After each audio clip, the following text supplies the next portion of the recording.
All right, there, viewers. Here I am back in the at Camp Gospel here, back in my old spot here. So I'm setting up my ALPS Mountaineering Acropolis tent, my 3-person tent here, because I want a little extra space. So, because when I get my stuff from the business vans, the rest of my belongings, I need the space to store it in. And so this tent I figured would be the ideal tent here. It's about 49 square feet, the interior, square footage. So it should have plenty of space, I'm thinking. So I just got back here, viewers. I just got back here to the Gospel Woods here. So I had a long ride. It's already like 3:20 here in the afternoon. So I left. What time did I leave? I forgot. Like about 10 something. I think I got on the trail this morning. So I've been literally on the trail for quite a long time, if you really think about it. Because it's a little bit more, it's at least 10 extra miles if I take the bike trail as opposed to taking the road. But I didn't want to deal with the traffic, so I took the tow path back, even though it's dusty. So here we are, Camp Gospel here. This is just the tent here. I just staked it out, just the body. I'm going to put the rain fly on next. So I'll be right back there, viewers. Alrighty.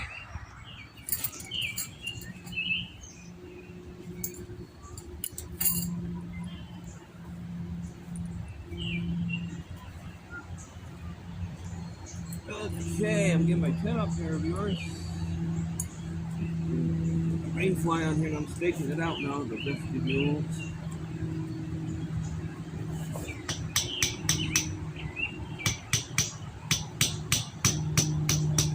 Yeah, just use these little hook stakes.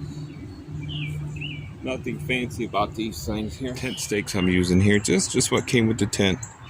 They're just average aluminum stakes, fairly lightweight. But the strength is okay, and if you hit a rock or some hard root, they will pretzel though. So you might want to be kind of careful when you're staking the tent out. But I think it's going to be okay. So let's see what else I could do here.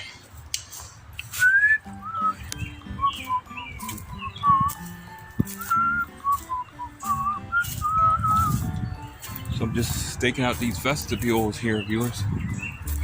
Yes, that's what I'm doing right now. Space here. Yeah, I think I got it in a good spot too so far. Golden garlic, let's get out here. Let's do that. I think that's good stuff. Branch Davidian. So,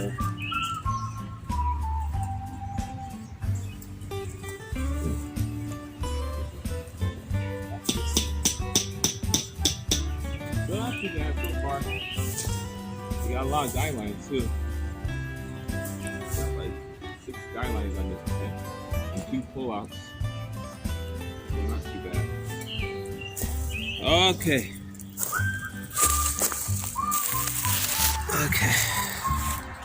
So this is it so far.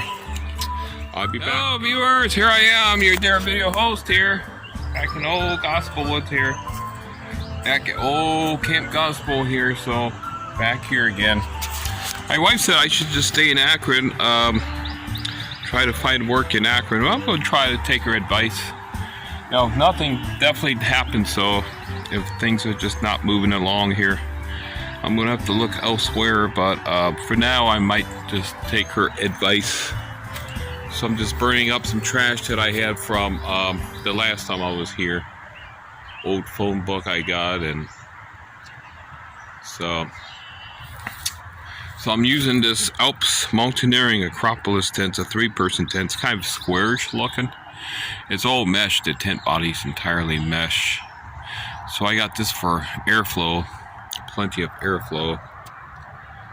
So kind of got everything here. My netting back up, my camouflage netting here. So this is it here, dear viewers. So we're going to take a little look here, see what it looks like from the backside. Of course, this tent is not very stealthy at all. You can kind of see the color of it. It's this light gray. It's a light gray color with this navy blue trim, navy blue tub floor. But it's still a nice tent, but it's just not it's not a stealthy color at all. It's pretty noticeable. But it's good size. It's plenty of space, 49 square feet. So we're gonna take a look here, see what this tent looks like. Now this is looking at from this side here. Yes. Yeah, so this is it here from this side here. This ALPS Mountaineering Acropolis. Now I was going to use this tent here. I was going to take this to the Philippines and take it to my wife. But my brother keeps bothering me about my stuff at his house, and he says, "You gotta get your stuff out of my house. You gotta get your stuff out of my house. I'm going to charge you. I'm going to start charging you for visits here, because I gotta make profits," he says. So, all right. So he's the only. Honestly, I never heard of a relative charging a brother, basically like a fee or rent just to visit for a few nights. I don't live there. I don't like to stay long. I never try to force my way into his house. Not once. And I told him that too. We had a little argument about it. I said, "Look, I never even hinted at for you to take me in your house, like allowing me to live there." I said, "And you talk to me like I'm just pretty much just, I don't know what he thinks about me. He probably thinks I'm just some kind of taking advantage of him or something, or I'm just, I don't know, or I come around too much. I'm not sure what he thinks. He thinks really strange, you know." He took that fake Filipino in for how many months? 7, 8 months. But never muttered a word about it. But I come to visit, and it's always the same old nonsense that takes place. So it makes zero sense to me, dear viewers. So here's the tent here. Back to the tent here. Forgive my rant. It's just the same old thing all the time, though. Every time I go there, the same old nonsense. So, and he didn't have no food there or anything. There was no food. No. He went out at 8:40. Well, I think he said he spent more than $40. He said he spent like around 50, at least 50, going out for some wings on Jasmine's birthday. He said, "You could come along, but you're gonna have to pay your own, you know." And he knew I had no money to do that. And why would he even ask me that? You know, I mean, he knew I had no money to go out. I mean, that guy has zeros. I had no money. I wouldn't even want to go out there anyway. I don't like that kind of food. You know what? I like to cook my own food. As you know, I like to cook my curries.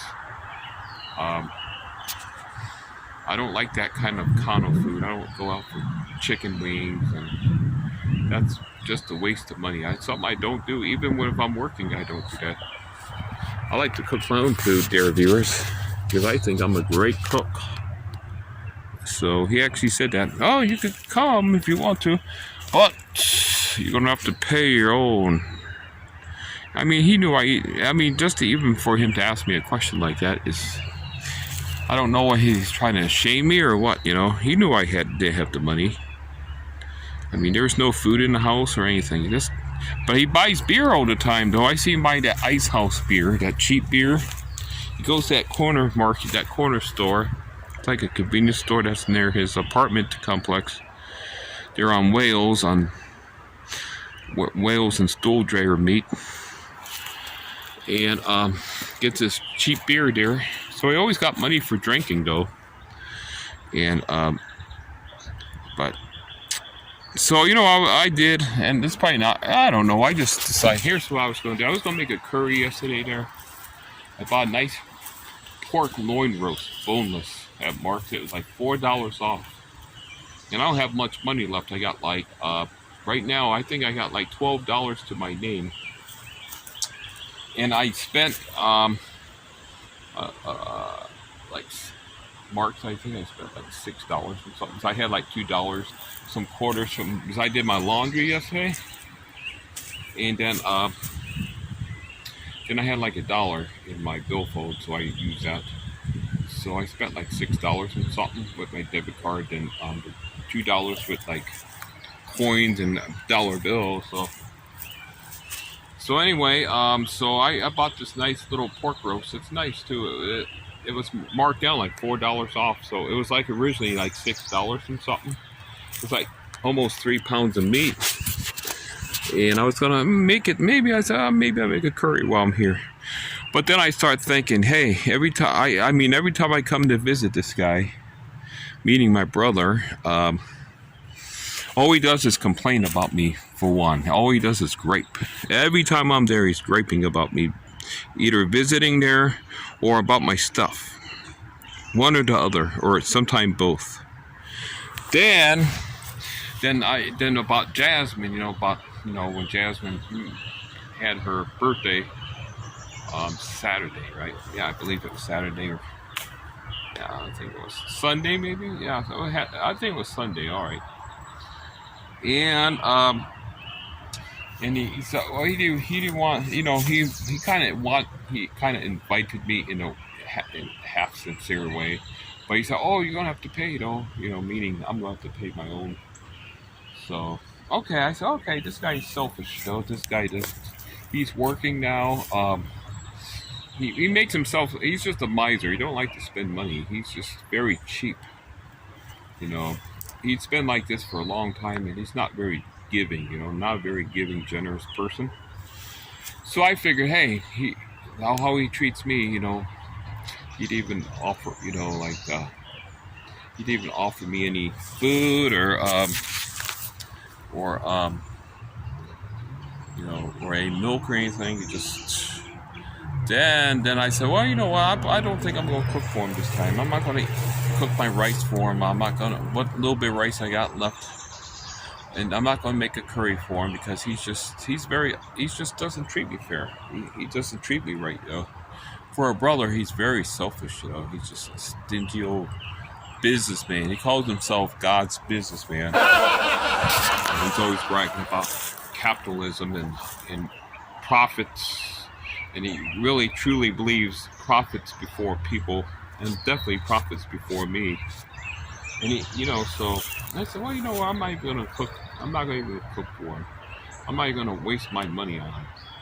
Look how he treats me every time I'm there. So I spent all my visits, and he always complained about, always bought food for. I always made sure I bought food. I made sure I wasn't a burden on him, if you want. That's what he kind of hints you're a burden on him. I always bought food. I spent a lot of money, my money. I went to Mark's and got food, because this guy don't buy groceries. He buys beer, he buys Ice House beer, cheap beer, or goes to the bars, So, and all he does is complain and like. So finally, I just said, I'm not going to do anything for this guy anymore. I'm not buying no more food there. I'm not going to help him out no more. He's just a very unthankful person. Talk about ingratitude. So I don't expect praises. I don't expect someone to laud me. But I'm just saying, just his attitude with me is awful. So I decided, I'm not going to do this for him, I'm just going to take this pork roast, and I'm going to cook it when I get back to the Gospel Woods, back at Camp Gospel, and that's what I'm going to do. I'm going to need it anyway, so it's still kind of froze. I froze the meat up real good, so it wouldn't go bad. So it's starting to thaw out some, but still pretty frozen. So probably by tomorrow morning, it should be ready to cook up. So I gotta get me a drink of water here. Yeah, I got no milk again here, viewers. Oh my goodness. Oh my. Yeah, my food card never came. Like the card I got approved, I guess. I got letters. Yeah, I really didn't want to get it, honestly. All I want to do is go back to work. But with the work not coming, it's like, with me not working, like, things are pretty rough this year for me. So I kind of was forced to get the food card. I didn't really want to get it, but I kind of did it out of absolute necessity. I kept putting it off, though, and that's the truth. But so the card never came. So So I reordered another one, so it should be 7 to 10 business days or something. So I gotta go back to the businessman's apartment.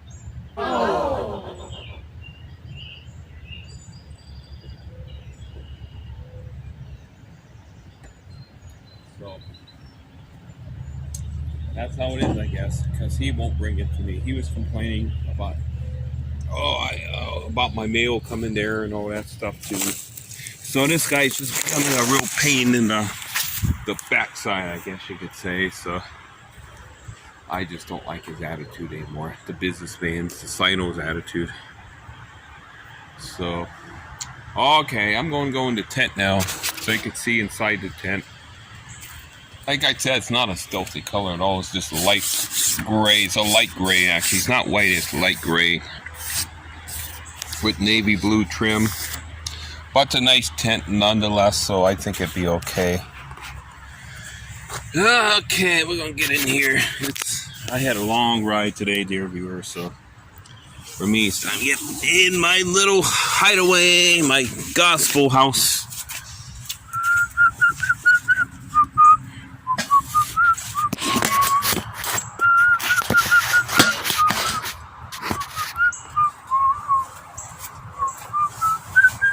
So I am probably going to get my stuff out of his apartment. That way then I'm going to quit visiting him totally. I'm going to stop visiting the guy. The guy's just totally, he's just so unthankful for everything. So why should I spend any more money, on him? I'm just done, yeah. Sometimes you just got to know when to, stop, I'm not going to visit him no more. And if he tries to come in the middle of winter, if I'm still here in the winter, hopefully not, but if I am, then, and he's going to try to pick me up. Ooh. Then he's going to try to charge me, He's kind of like saying, oh, I'm going to have to start charging you if you visit like that.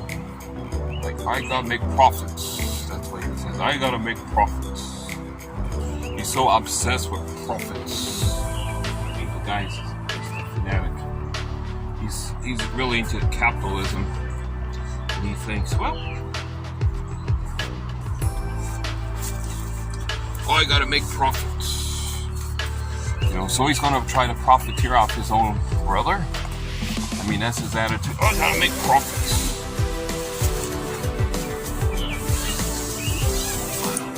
Crazy, I guess. So you can see inside the tent here. It's pretty nice though. It's roomy actually. I got this tent so I can get my stuff in here. I won't have a storage in it because I have no money to get a storage in it. Put my stuff in this secure storage in it. But I have the tent here, so hopefully things won't be too bad in here. It's pretty back here, That's why I used the netting. Thanks to my friend Chris Greenwood that gave me the idea about the netting. Okay. Alright, so I gotta make this short here because I gotta edit this all up and all that good stuff. So God bless. See you in the next video. Bye.